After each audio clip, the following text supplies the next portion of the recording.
കമ്പനികൾക്ക് അതിൻ്റെ നടത്തിപ്പ് ഏൽപ്പിച്ചു കൊടുക്കുന്ന ഒരു രീതി, PPP മോഡൽ എന്ന് പറയുന്ന രീതി, ആ രീതി നേരത്തെ തന്നെ പ്രാബല്യത്തിലുള്ളതാണ്. അതിന്റെ തുടർച്ച എന്നുള്ള നിലയിലാണ് തിരുവനന്തപുരം വിമാനത്താവളം ഉൾപ്പെടെയുള്ള 3 വിമാനത്താവളങ്ങൾ ഇപ്പോൾ പുതുതായിട്ട് അതിന്റെ നടത്തിപ്പ് സ്വകാര്യ ഏജൻസികൾക്ക് ഏൽപ്പിച്ചു കൊടുക്കാൻ കേന്ദ്ര സർക്കാർ തീരുമാനമെടുത്തിട്ടുണ്ട്. പക്ഷേ അതിലേറ്റവും എന്താ അതിനെ വിശേഷിപ്പിക്കേണ്ടത് എനിക്കറിയില്ല, അപഹാസ്യമായിട്ടുള്ള ഒരു സമീപനം കേരളത്തിൽ നിന്ന് കേരളത്തിലെ ഭരണമുന്നണിയുടെ നേതാക്കന്മാരും അതോടൊപ്പം കോൺഗ്രസ് നേതാക്കന്മാരും ഇപ്പോ തിരുവനന്തപുരം വിമാനത്താവളത്തിന്റെ കാര്യത്തിൽ എടുക്കുന്നു എന്നുള്ളതാണ് ഒരേ അവസരത്തിൽ അത്ഭുതപ്പെടുത്തുന്നതും അതോടൊപ്പം അപഹാസ്യവുമായിട്ടുള്ളൊരു സമീപനം. ഈ തീരുമാനം എടുത്തതിനെ വിശേഷിപ്പിക്കുന്നത് വലിയ അഴിമതി നടന്നു,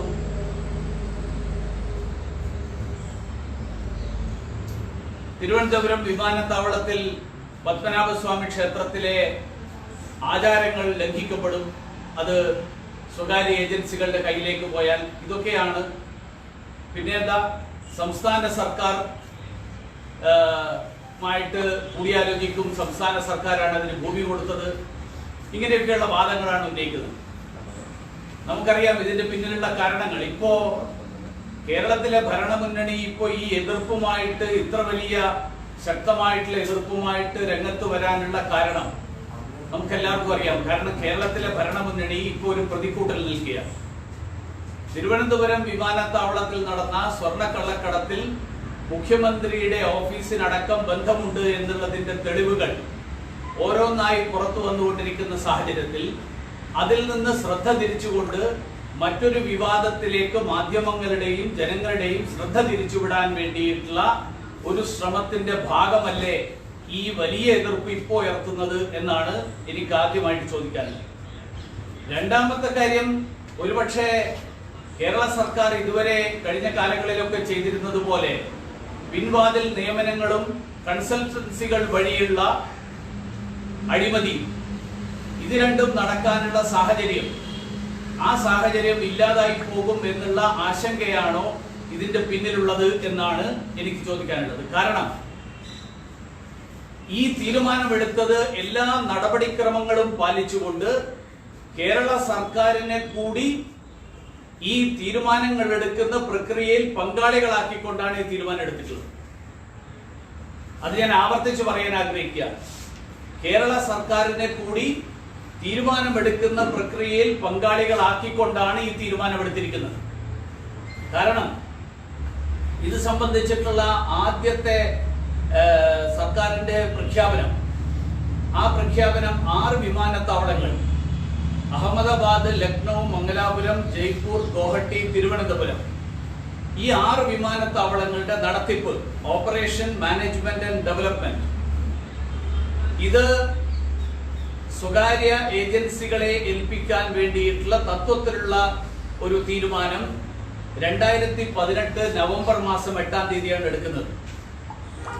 ആ തീരുമാനം പുറത്തു വന്നപ്പോ 21-ാം തീയതി, നവംബർ മാസം 2018 നവംബർ 21-ാം തീയതി കേരള ഗവൺമെന്റ് ഈ കേന്ദ്ര സർക്കാരിന്റെ തത്വത്തിലുള്ള തീരുമാനത്തിനെതിരായിട്ട് കേന്ദ്ര സർക്കാരിന് ഒരു നിവേദനം സമർപ്പിച്ചു.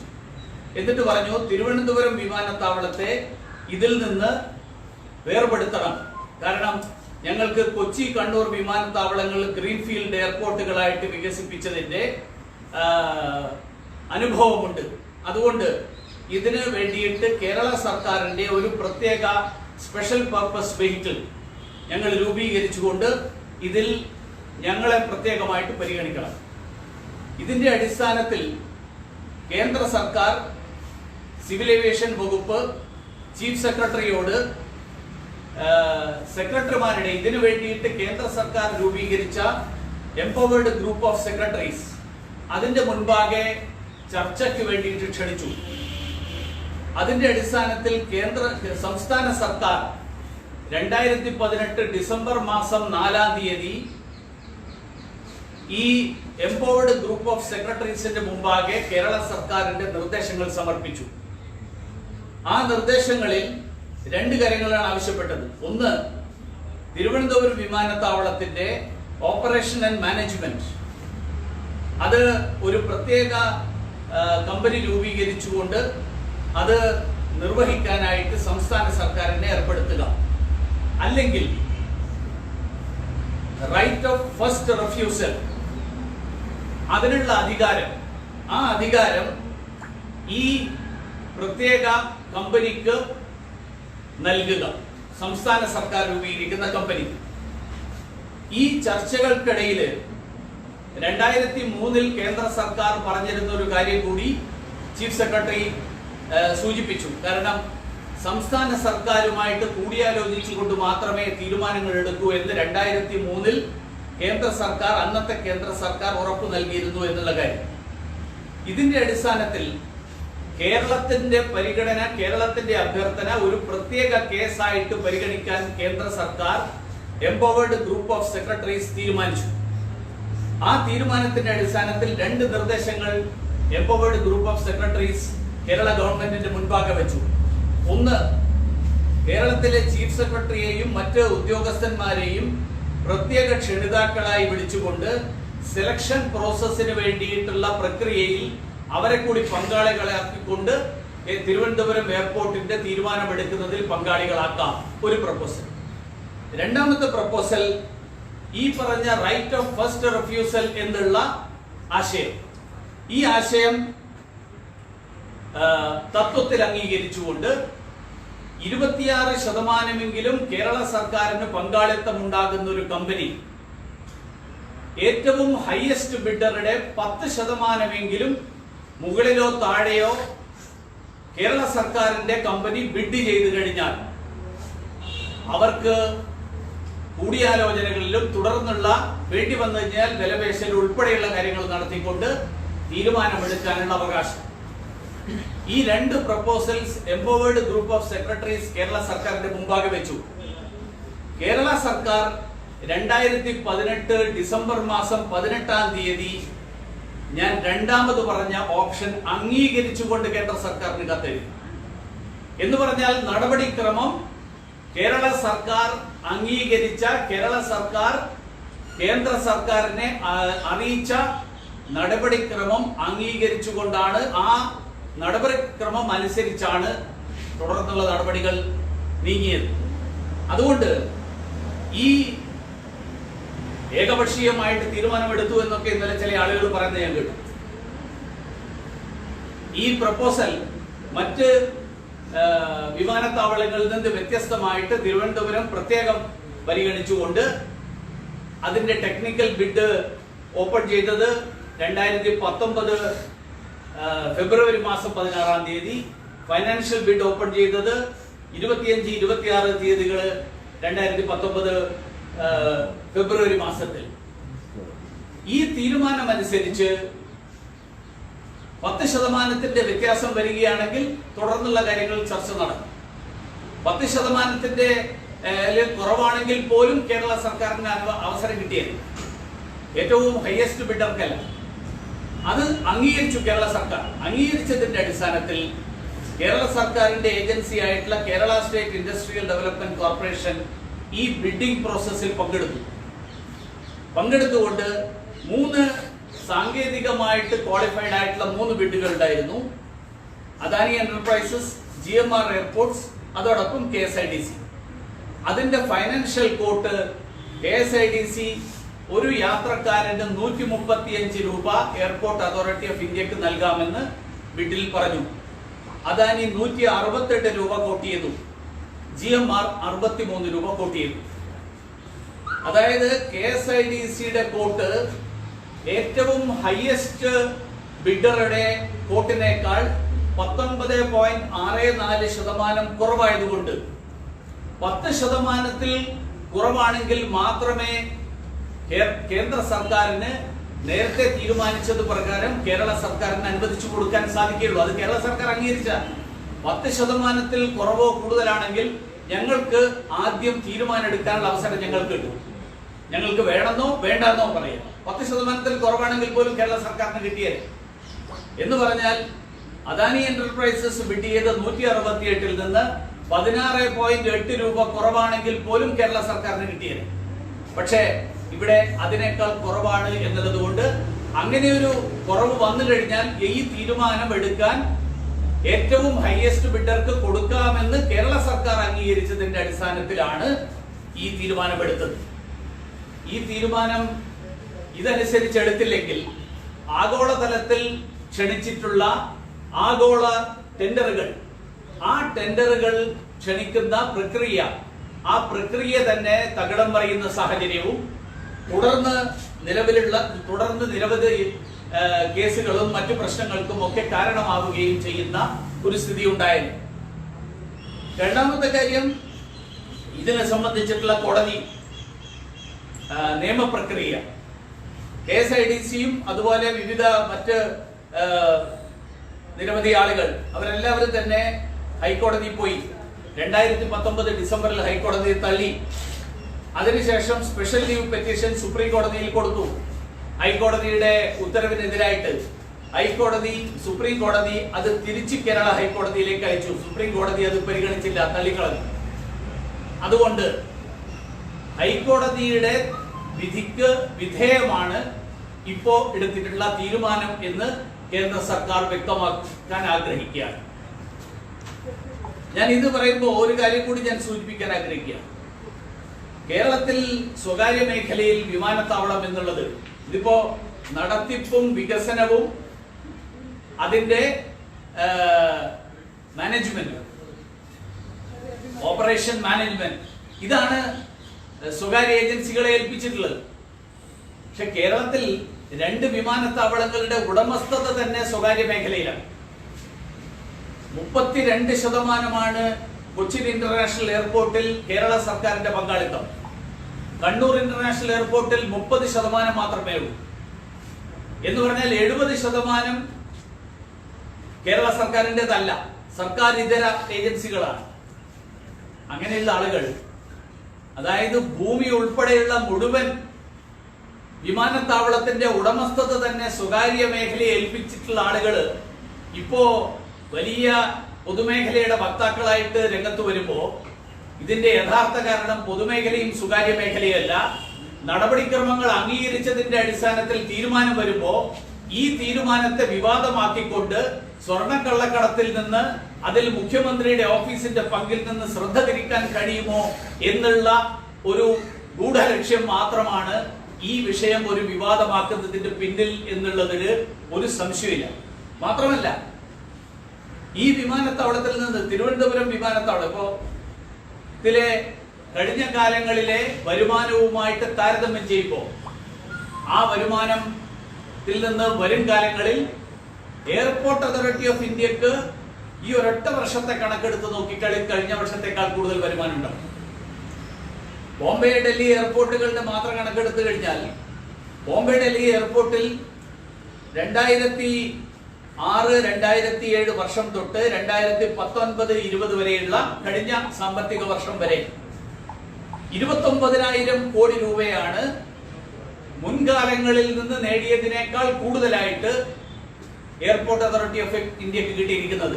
അത് നമ്മുടെ നാട്ടിലെ വ്യോമയാന മേഖലക്ക് കൂടുതൽ സൗകര്യങ്ങൾ ഏർപ്പെടുത്താൻ, പുതിയ വിമാനത്താവളങ്ങൾ നിർമ്മിക്കാൻ, വിമാനത്താവളങ്ങളിലെ സൗകര്യങ്ങൾ മെച്ചപ്പെടുത്താൻ, അതിനൊക്കെ വേണ്ടിയാണ് എയർപോർട്ട് അതോറിറ്റി ഓഫ് ഇന്ത്യ വിനിയോഗിച്ചിട്ടുള്ളത്. ഇനി തിരുവനന്തപുരം എയർപോർട്ടിന്റെ കണക്കെടുത്തു കഴിഞ്ഞാൽ 2017-18 വർഷത്തിൽ എയർപോർട്ട് അതോറിറ്റി ഓഫ് ഇന്ത്യക്ക് തിരുവനന്തപുരം എയർപോർട്ടിലെ വരുമാനം 136 കോടി 23 ലക്ഷമാണ്. ഈ വർഷത്തെ എസ്റ്റിമേറ്റ് കണക്കാക്കിയിരിക്കുന്നത് 2020-21 എസ്റ്റിമേറ്റ് കണക്കാക്കിയിരിക്കുന്നത്, കോവിഡിന്റെ പശ്ചാത്തലത്തിൽ ഒരുപക്ഷെ അതിൽ ഏറ്റക്കുറച്ചിലുകൾ വരാം, പക്ഷേ കണക്കാക്കിയിരുന്നത് 153 കോടി 22 ലക്ഷമാണ്. പക്ഷേ ഇപ്പൊ അദാനി കോട്ട് ചെയ്തിട്ടുള്ള കണക്കനുസരിച്ചിട്ടാണെങ്കിൽ 179 കോടി 41 ലക്ഷം രൂപ ഈ വർഷം തന്നെ തിരുവനന്തപുരം എയർപോർട്ടിൽ ഈ വർഷം എയർപോർട്ട് അതോറിറ്റി ഓഫ് ഇന്ത്യക്ക് കിട്ടുന്നതിനേക്കാൾ ഏതാണ്ട് 30 കോടിയോളം 25 കോടിയിലധികം രൂപ കിട്ടും വരും വർഷങ്ങളിൽ അത് കൂടുതൽ വർദ്ധിക്കും. അതുകൊണ്ട് തിരുവനന്തപുരത്തിന്റെ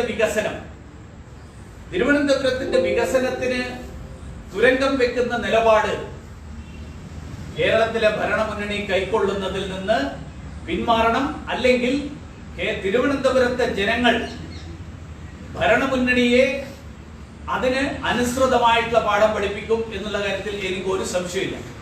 രണ്ടാമത്തെ കാര്യം, കോൺഗ്രസ്സുകാർക്ക് ഇപ്പോ അവർ പഴയതൊക്കെ മറന്നുപോയി എന്നാണ് തോന്നുന്നത്. 2006-ലും 2007-ലും അവരുടെ സർക്കാരിന്റെ കാലത്താണ് ഈ ഇന്ത്യയിലെ 4 പ്രമുഖ വിമാനത്താവളങ്ങൾ, അത് മാത്രമല്ല മറ്റു പല വിമാനത്താവളങ്ങളും ഇതുപോലെ സ്വകാര്യ ഏജൻസികൾക്ക് നടത്തിപ്പിന് വേണ്ടിയിട്ട് ചുമതലയേറ്റെടുത്തു വന്നത്. അന്ന് ഇതൊക്കെ നടന്നപ്പോ വലിയ അഴിമതിയാണോ നിങ്ങൾ കാണിച്ചത്? നിങ്ങൾ കമ്മീഷൻ വാങ്ങിയിട്ടാണോ കൊടുത്തത്? നിങ്ങളിപ്പോ പറയുന്നത് ഇതിന്റെ പിന്നിൽ വലിയ അഴിമതി ഉണ്ട് എന്നാണല്ലോ. ഈ അഴിമതി അന്ന് നിങ്ങൾ നടത്തിയതിന്റെ ഓർമ്മയിലാണ് പറയുന്നതെങ്കിൽ ഞങ്ങളുടേത് വളരെ സുതാര്യമായിട്ടുള്ള ഒരു പദ്ധതിയാണ്, ഒരു പ്രക്രിയയാണ്. അതുകൊണ്ട് നിങ്ങൾ അഴിമതി കാണിച്ച അതേ രീതിയിൽ തന്നെയാണ് ഞങ്ങൾ ചെയ്യുന്നത് എന്ന് ഉള്ള സംശയത്തിലാണ് ഇതിന്റെ പിന്നിലും അഴിമതിയുണ്ട് എന്ന് പറയുന്നതെങ്കിൽ കോൺഗ്രസ് നേതാക്കന്മാർ അവരുടെ ചരിത്രം, ആ ചരിത്രത്തിന്റെ അടിസ്ഥാനത്തിൽ, അവരുടെ അനുഭവത്തിന്റെ അടിസ്ഥാനത്തിൽ നരേന്ദ്രമോദി സർക്കാരിനെ വിലയിരുത്തരുത് എന്നുകൂടി ഞാൻ ഈ അവസരത്തിൽ ഓർമ്മിപ്പിക്കാൻ ആഗ്രഹിക്കുകയാണ്. ഈ പത്മനാഭസ്വാമി ക്ഷേത്രത്തിന്റെ ആചാര ലംഘനം, പത്മനാഭസ്വാമി ക്ഷേത്രം തന്നെ ഇല്ലാതാക്കാൻ ശ്രമിച്ച ആളുകളാണ് ഇപ്പൊ പറയുന്നത് അവിടുത്തെ ആചാര ലംഘനം ഇതിന് കാരണമാകുന്നു. ശബരിമല ക്ഷേത്രം ഇല്ലാതാക്കാൻ ശ്രമിച്ച ആളുകളാണ് ഇപ്പൊ പത്മനാഭസ്വാമി ക്ഷേത്രത്തിന്റെ ആചാര ലംഘനത്തിന്റെ പേര് പറഞ്ഞ് രംഗത്ത് വരുന്നത്. അപ്പോ കേരളത്തിലെ ക്ഷേത്ര വിശ്വാസികളുടെ മുഴുവൻ ആചാരങ്ങൾക്ക് കടക്കൽ കത്തിവെക്കുന്ന സമീപനമെടുത്ത ഒരു സർക്കാരിലെ ആളുകൾക്ക് കേരളത്തിൽ പത്മനാഭസ്വാമി ക്ഷേത്രത്തിന്റെ ആചാരത്തെ കുറിച്ച് നിങ്ങൾ വേവലാതിപ്പെടേണ്ട. അത് വേവലാതിപ്പെടാൻ പണ്ടുണ്ടായിരുന്ന ആളുകൾ ഇപ്പോഴും ഉണ്ട്. ഭാരതീയ ജനതാ പാർട്ടി കേന്ദ്രത്തിൽ ഭരണം നടത്തുമ്പോ ക്ഷേത്ര വിശ്വാസികളുടെ താല്പര്യങ്ങൾക്കെതിരായിട്ടുള്ള ഒരു സമീപനവും ഈ സർക്കാരിൽ നിന്നുണ്ടാകില്ല എന്ന് ഈ ആശങ്കയുള്ള ആരെങ്കിലും ഉണ്ടെങ്കിൽ ആ ആശങ്കയുള്ളവര് അവരുടെ ആശങ്ക ദൂരീകരിക്കാൻ വേണ്ടിയിട്ട് ഞാൻ സൂചിപ്പിക്കാൻ ആഗ്രഹിക്കുക. മിനിസ്റ്റർ പറയുണ്ടായി ഹൈക്കോടതിയെ സംബന്ധിച്ചൊരു കേസ് കിടപ്പുണ്ട്. അപ്പൊ ആ കേസിലെ വിധിയുടെ അടിസ്ഥാനത്തിലായിരിക്കും ഈ ഏറ്റെടുക്കൽ പ്രക്രിയ നടപ്പിലാകുക എന്നുള്ളത്. അല്ലല്ല, അങ്ങനെയല്ല. അതായത് ഈ ഇപ്പോൾ എടുത്തിരിക്കുന്ന തീരുമാനം, ക്യാബിനറ്റ് തീരുമാനം, അതായത് പറഞ്ഞിരിക്കുന്നത് the award of concession to the highest bidder would be subject to the final outcome of this writ petition. ഇത് നിയമം എപ്പോഴും അങ്ങനെയാണ്. കോടതിയിൽ ഒരു കേസ് സുപ്രീം കോടതി ആ കാര്യത്തിൽ ഇടപെടാൻ വിസമ്മതിച്ചു, സുപ്രീം കോടതി തിരിച്ചയച്ചു. ഇനി ഹൈക്കോടതി മറ്റൊരു തീരുമാനം എടുത്തുന്നിരിക്കട്ടെ, ആ തീരുമാനത്തിനനുസരിച്ച് ഏറ്റെടുക്കൽ നടപടി നീണ്ടുപോകുന്നുള്ളതല്ലേ? അത്രേ ഉള്ളൂ. ഏറ്റെടുക്കൽ നടപടികൾ നീങ്ങുമോ? നീളുമോന്ന് എനിക്കറിയില്ല. അതായത് ടെൻഡർ നടപടികളും ബാക്കി പ്രക്രിയയും മുന്നോട്ട് പോകുന്നതിന് സുപ്രീം കോടതി ഒരു തടസ്സവും പറഞ്ഞിട്ടില്ല. അതുകൊണ്ട് അത് മുന്നോട്ട് പോകും. അതിൽ എന്തെങ്കിലും തടസ്സം ഉണ്ടാകണമെങ്കിൽ അത് ഹൈക്കോടതിയുടെ വിധിയുടെ അടിസ്ഥാനത്തിൽ അത് ഫൈനൽ തീരുമാനവും. കേസ് തീരുന്നവരെ ഇതിന്റെ ഏറ്റെടുക്കൽ വൈകും. ഇല്ലില്ല, ഇതെല്ലാം നടത്തിക്കൊള്ളാൻ പറഞ്ഞിട്ടുണ്ട് സുപ്രീം കോടതി അക്കാര്യത്തിൽ ഒരു സ്റ്റേയും തന്നിട്ടില്ല.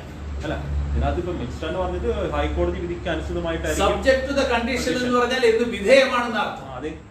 അത് വിധേയമാണെന്ന് പറഞ്ഞാൽ അതിന്റെ അർത്ഥം ഈ നടപടികളൊന്നും നടക്കില്ല. ഏറ്റെടുത്തിട്ട് അതിനെതിരെ വിധി വന്നു കഴിഞ്ഞാൽ പിന്നെ എന്ത് ചെയ്യും? അപ്പൊ അതനുസരിച്ചിട്ടുള്ള തീരുമാനം എടുക്കും. നമ്മുടെ നാട്ടിലെ നിരവധി കാര്യങ്ങൾ അങ്ങനെ നടക്കും. അത് മാത്രമല്ല, ഇപ്പൊ അദാനി ഗ്രൂപ്പ് ആദ്യഘട്ടത്തിൽ 3 വിമാനങ്ങൾ അദാനി ഗ്രൂപ്പിൽ കൊടുത്തിട്ടുണ്ട്. അതുപോലെ അവർ ഏറ്റെടുക്കുന്നില്ല. അവരിപ്പോൾ എക്സ്റ്റൻഷൻ ചോദിച്ചുകൊണ്ടേയിരിക്കുകയാണ്. 6 മാസം ചോദിച്ചിട്ട് അവസാനം 3 മാസമാണ് അവർ കൊടുത്തേക്കുന്നത്. അപ്പൊ അത്തരം ഒരു കമ്പനിക്ക് വീണ്ടും 3 വിമാനത്താവളം കൊടുക്കണം. അവർ ബിഡ് ചെയ്തിട്ടുള്ളത് ശരിയാണ്. അല്ല, അതായത് ഓരോ വിമാനത്താവളത്തിന്റെയും ഇൻഡിപെൻഡന്റ് ബിഡാണ്. അതുകൊണ്ട് നേരത്തെ എടുത്തോ എടുത്തില്ലയോ എന്നുള്ളതൊന്നും ഇക്കാര്യത്തിൽ നോക്കേണ്ട ബാധ്യത സർക്കാരിനില്ല. അതുകൊണ്ട് എടുക്കുന്നില്ല എന്നിരിക്കട്ടെ, അപ്പൊ അതിലും ബിഡിന്റെ പ്രൊവിഷൻ ഉണ്ടാവും, ആ പ്രൊവിഷൻസ് അനുസരിച്ച് നീങ്ങും. 2018 ഡിസംബറിൽ അങ്ങയുടെ നേതൃത്വത്തിൽ BMSന്റെ ഒരു നേതാക്കൾ അന്ന് വ്യോമയാന മന്ത്രിയായിരുന്ന സുരേഷ് പ്രഭുവിനെ കാണുകയും സ്വകാര്യവൽക്കരണത്തിൽ നിന്ന് പിന്മാറണമെന്ന് ആവശ്യപ്പെടുകയും ചെയ്തിരുന്നു. ഇപ്പോൾ അങ്ങ് പറയുന്ന നിലപാടും അതും തമ്മിൽ വലിയൊരു വൈരുദ്ധ്യമില്ല. ഒരു വൈരുദ്ധ്യമില്ല. കാരണം എന്താ വെച്ച് കഴിഞ്ഞാല് ഈ പറഞ്ഞ കേരള സർക്കാർ, അതായത് 2018 ഡിസംബർ മാസം 2018 നവംബർ 8-ാം തീയതി ഈ പ്രഖ്യാപനം കഴിഞ്ഞതിന് ശേഷം നവംബർ 2018 ഡിസംബർ മാസത്തിൽ ഈ ചർച്ചകൾ നടന്നുകൊണ്ടിരിക്കുന്ന ഘട്ടത്തിലാണ്. ആ ചർച്ചകൾ നടന്നുകൊണ്ടിരിക്കുന്ന ഘട്ടത്തിൽ കേരളത്തിലെ എല്ലാവരും റെപ്രസെന്റ് ചെയ്തു. കേരള സർക്കാർ കേരളത്തിലെ ജനങ്ങളെ പ്രതിനിധീകരിച്ചുകൊണ്ടാണല്ലോ അവിടെ പോയത്. അപ്പൊ കേരളത്തിലെ ജനങ്ങൾക്ക് മുഴുവൻ സ്വീകാര്യമായിട്ടുള്ള ഒരു നടപടിക്രമം കേരള സർക്കാർ അംഗീകരിച്ചു കഴിഞ്ഞാൽ പിന്നെ ഞാൻ എന്തിനു എതിർക്കും? ഞാൻ വ്യക്തിപരമായിട്ടുള്ള എതിർപ്പല്ലല്ലോ പ്രകടിപ്പിച്ചത്. അപ്പൊ ഈ ബിഡിൽ പങ്കെടുത്ത് പരാജയപ്പെട്ടതിലുള്ള ഒരു ഇത് റിഫ്ലക്ഷൻ ഉണ്ടോ കേരളത്തിന്റെ ഭാഗത്ത് നിന്ന്? അങ്ങനെയാണോ പറഞ്ഞത്? ഈ പരാജയപ്പെട്ടതിലുള്ള അമർഷമാണെന്നൊക്കെ നിങ്ങൾ വ്യാഖ്യാനിക്കുകയാണ്. എനിക്ക് തോന്നുന്നില്ല. ഇപ്പൊ ഇതിന്റെ പിന്നിലുള്ള പ്രധാനപ്പെട്ട കാരണം ഒന്ന് സ്വർണ്ണക്കള്ളക്കടത്തിൽ നിന്ന് ചർച്ച തിരിച്ചുവിടുക, രണ്ട് പിൻവാതിൽ നിയമനത്തിലുള്ള സ്കോപ്പ് ഇല്ലാതായി പോയതിലുള്ള വിഷമം, കൺസൾട്ടൻസി വഴി കരാർ കൊടുക്കാനുള്ള ഇതിലുള്ള അവസാനം. കാരണം ഇതിപ്പോ സ്പ്രിംഗ്ലർ ഇതിനെ തീരുമാനിച്ചതുപോലെ ശിവശങ്കർ തീരുമാനിച്ചു സ്പ്രിംഗ്ലറിന് കൊടുക്കാമെന്ന്, ശിവശങ്കർ തീരുമാനിച്ചു വെബ്ക്യൂവിന് കൊടുക്കാമെന്ന്. അതുപോലെയല്ലല്ലോ തീരുമാനിച്ചത്. ഇതൊരു നടപടിക്രമം പ്രഖ്യാപിച്ചുകൊണ്ട് ആ നടപടിക്രമം ഒബ്ജക്ഷൻ റേസ് ചെയ്ത ആളുകളെ കൂടിയിരുത്തി അവരുടെ കൂടി പങ്കാളിത്തത്തോടുകൂടി തീരുമാനമെടുത്തു. ഇതിൽ കൂടുതൽ സുതാര്യമായിട്ട് എന്ത് തീരുമാനം എടുക്കേണ്ടത്? കേരള സർക്കാർ എടുത്തിട്ടുള്ള ഏത് തീരുമാനം ഇതുപോലെ ഉണ്ട്? ഒരൊറ്റ തീരുമാനമില്ല. നമ്മുടെ മുന്നിലിട്ടല്ലോ ഇപ്പോഴും പുതിയ പുതിയ കാര്യങ്ങൾ വരികയല്ലേ, ലൈഫ് തൊട്ടുള്ള നിരവധി കാര്യങ്ങൾ. മിനിസ്റ്റർ, അതായത് മിനിസ്റ്റർ അന്ന് എഴുതിയിട്ടുള്ള ഫേസ്ബുക്ക് പോസ്റ്റിൽ പറയുന്ന ഒരു വരി ഞാൻ വായിക്കാം. അതായത് സ്വകാര്യവൽക്കരണം ഇപ്പൊ പ്രശ്നം അന്ന് ഞാൻ എഴുതിയത് കൊണ്ട് ആണോ പ്രശ്നം? ഇപ്പൊ പ്രശ്നം ഈ കേരള സർക്കാരിന്റെ എതിർപ്പല്ലേ? നിങ്ങളിപ്പോ എന്റെ എതിർപ്പിന്റെ പ്രശ്നമാണ്. അന്നത്തെ കാര്യം അതിനാണല്ലോ കേരള സർക്കാരിന് അനുവാദം കൊടുത്തത്. കേരള സർക്കാർ അത് പരാജയപ്പെട്ടു. കേരള സർക്കാർ അത് കളഞ്ഞു കുളിച്ചു അവസരം. കേരളത്തിലെ ജനങ്ങളുടെ താല്പര്യം സംരക്ഷിക്കണമെന്ന് കേരള സർക്കാരിന് താല്പര്യമുണ്ടായിരുന്നുവെങ്കിൽ അവരതനുസരിച്ചിട്ട് ചെയ്യണമായിരുന്നു. അവരംഗീകരിച്ച നടപടിക്രമത്തിൽ അവരെന്തുകൊണ്ട് പരാജയപ്പെട്ടു? അതിനുള്ള ഉത്തരവല്ലേ അവര് പറയുന്നത്. അദാനി അല്ലെങ്കിൽ സ്വകാര്യവൽക്കരണത്തിനെതിരെയാണ് ഇപ്പം സംസാരിക്കുന്നത്. പക്ഷെ വിഴിഞ്ഞം തുറമുഖം അദാനി കൊടുക്കുന്നതിന് കുഴപ്പമില്ല. ഇങ്ങനെയൊക്കെ നോക്കിക്കഴിഞ്ഞാൽ വിഴിഞ്ഞം തുറമുഖം മാത്രമല്ല, കേരളത്തിൽ എത്രയോ സ്ഥാപനങ്ങൾ നടത്തിപ്പിന് വേണ്ടിയിട്ട് കേരള ഗവൺമെന്റ് കൊടുത്തിട്ടുണ്ടല്ലോ.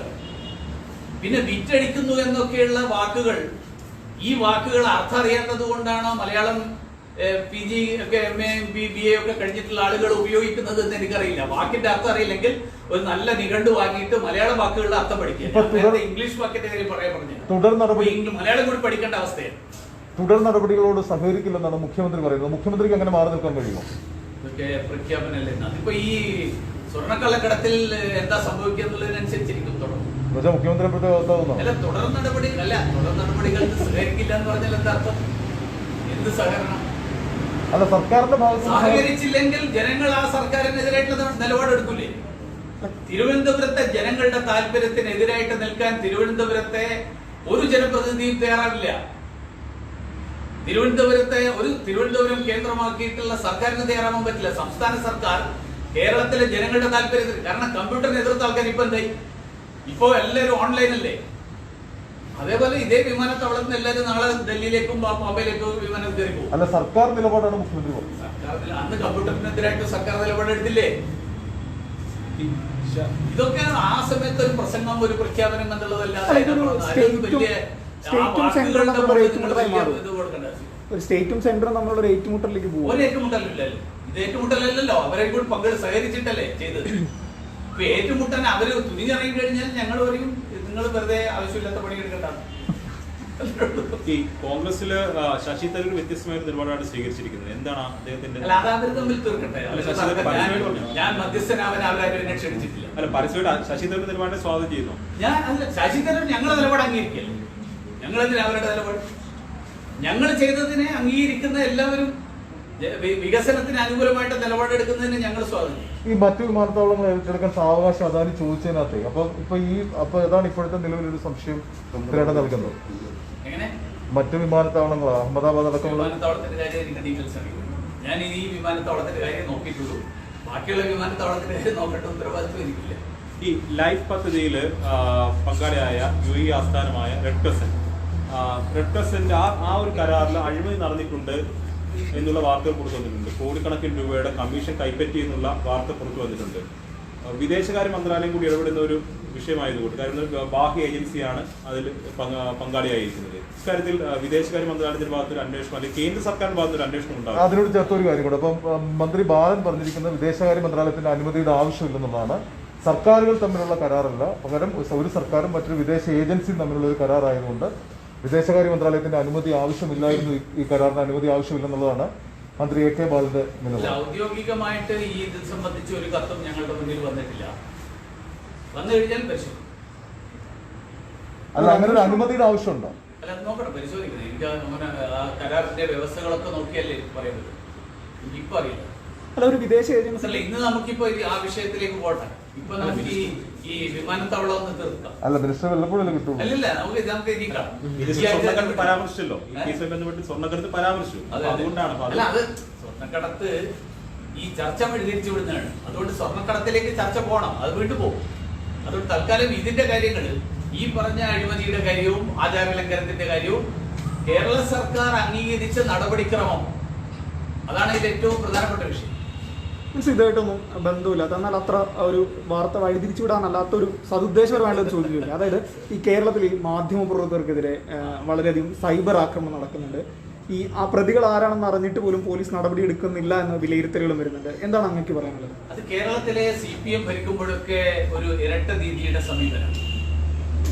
സ്വന്തക്കാർക്ക് ഒരു നീതി, ബാക്കിയുള്ളവർക്ക് വേറൊരു നീതി.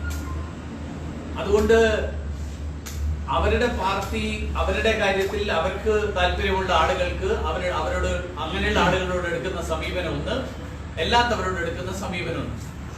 ഇപ്പോ ഇത് മാധ്യമപ്രവർത്തകർ മാത്രമല്ല, കഴിഞ്ഞ വർഷം ഞാൻ കൊടുത്ത പരാതി എവിടെ എത്തിയിട്ടില്ല. ഈ സൈബർ ആക്രമണങ്ങൾ കൊടുക്കുന്ന മറ്റ് ഒരു നേതാവിനെതിരായിട്ടും മറ്റു പാർട്ടി നേതാക്കന്മാർക്കെതിരായിട്ടുള്ള കേസുകളിൽ പോലും കേരള സർക്കാരിന്റെ സമീപനം ഇത് തന്നെയാണ്. മാധ്യമപ്രവർത്തകരോട് എടുത്തിട്ടുള്ള അതേ സമീപനം, അത് മാധ്യമപ്രവർത്തകരോട് മാത്രമല്ല, CPM ഒഴിച്ചുള്ള മറ്റു പാർട്ടി നേതാക്കന്മാരുടെ കാര്യത്തിലും CPM സർക്കാർ എടുക്കുന്ന സമീപനം ഇതാണ്. CPM നേതാക്കന്മാരുടെ കാര്യം വരുമ്പോൾ അത് ഒരു വ്യത്യസ്ത സമീപനം. പൊൻകുഞ്ഞ് എന്ന് പറയുന്ന സമീപനമാണ് അവിടെ. ഈ KT ജലീലിനെതിരെയുള്ള അന്വേഷണത്തിനകത്ത് ഇപ്പൊ പ്രത്യേകിച്ച് ഈ UAE എയ്ഡ് സ്വീകരിച്ചതുമായി ബന്ധപ്പെട്ടുള്ള അന്വേഷണത്തിനകത്ത് ഇപ്പൊ ഈ ഫോറിൻ റെഗുലേറ്ററി ആക്ട് അനുസരിച്ച് കേന്ദ്രത്തിന്റെ ഒരു പെർമിഷൻ വേണം, അതുകൊണ്ട് ഫ്രീസായി നിൽക്കുന്നു എന്നാണ് പരാതിക്കാർ പോലും പറയുന്നത്. ഇന്ന് ഈ വിഷയം ഒന്ന് വേണ്ട, കാരണം കേരളം സജീവമായിട്ട് ചർച്ച ചെയ്യുന്ന വിഷയം ഇന്ന് ഇതാണല്ലോ. 2 ദിവസം കഴിയുമ്പോൾ വീണ്ടും തിരിച്ചതിലേക്കല്ലോ.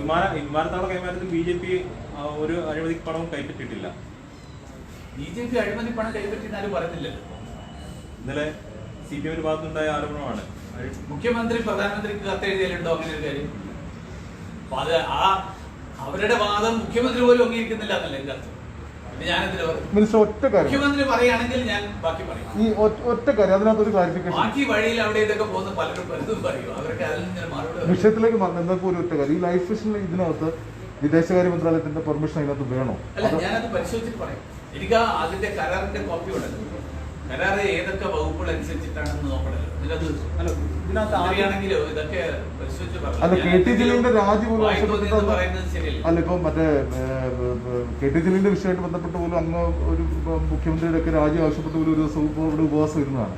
അപ്പൊ ഈ കേന്ദ്ര നിലപാട് മുഖ്യമന്ത്രിയുടെ രാജിയല്ല, സ്വർണ്ണക്കളകളാണ്. അല്ല, അതല്ല പറഞ്ഞു. ഒറ്റ ചോദ്യം, ഈ ഒരു മാസമായിട്ട് സ്വർണ്ണക്കടത്ത് ചർച്ച ചെയ്യപ്പെടുന്നു, അന്വേഷണം നടക്കുന്നു.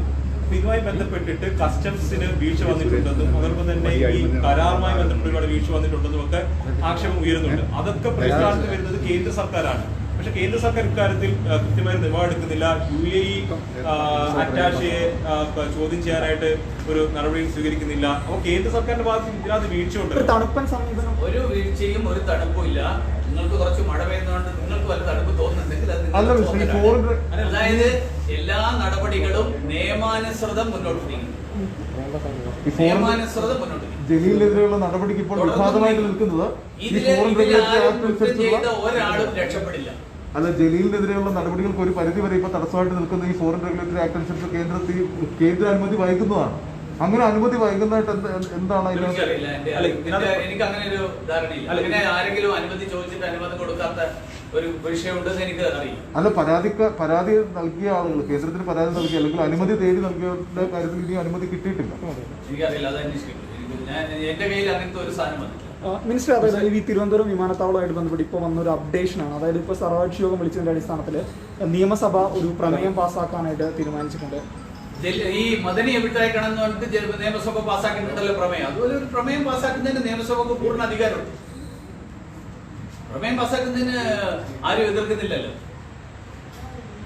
പ്രമേയം പാസ്സാക്കി അത് അവരുടെ ഫയലിൽ സൂക്ഷിക്കാം, അവരുടെ രേഖകളിലൊക്കെ കൊടുക്കാം. നല്ല കാര്യമാണ് നിയമസഭാംഗങ്ങളുടെ അഭിപ്രായം.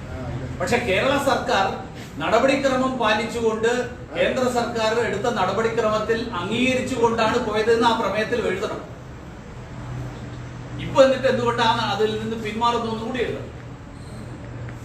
സംസ്ഥാന സർക്കാരിന്റെ അംഗീകാരത്തോടുകൂടി നടത്തിയ നടപടിക്രമം, നടപ്പിലാക്കിയ നടപടിക്രമം, അത് മറച്ചു വെക്കുകയാണ് ഇപ്പോ. അത് മറച്ചു വെച്ചുകൊണ്ടാണ് ഏകപക്ഷീയമായി എന്നൊക്കെ പറഞ്ഞിട്ടുള്ള പ്രഖ്യാപനം നടത്തുന്നത്. ഏകപക്ഷീയമല്ല, കേരള സർക്കാരിന്റെ കൂടി അംഗീകാരത്തോടുകൂടി എടുത്ത അവലംബിച്ച നടപടിക്രമം. ആ നടപടിക്രമം അത് നിയമസഭയിൽ പ്രമേയം പാസ്സാക്കുമ്പോൾ അത് പറയാൻ അവിടെ ആളുകൾ ഉണ്ടാവും എന്നാണ് ഞാൻ വിശ്വസിക്കുന്നത്.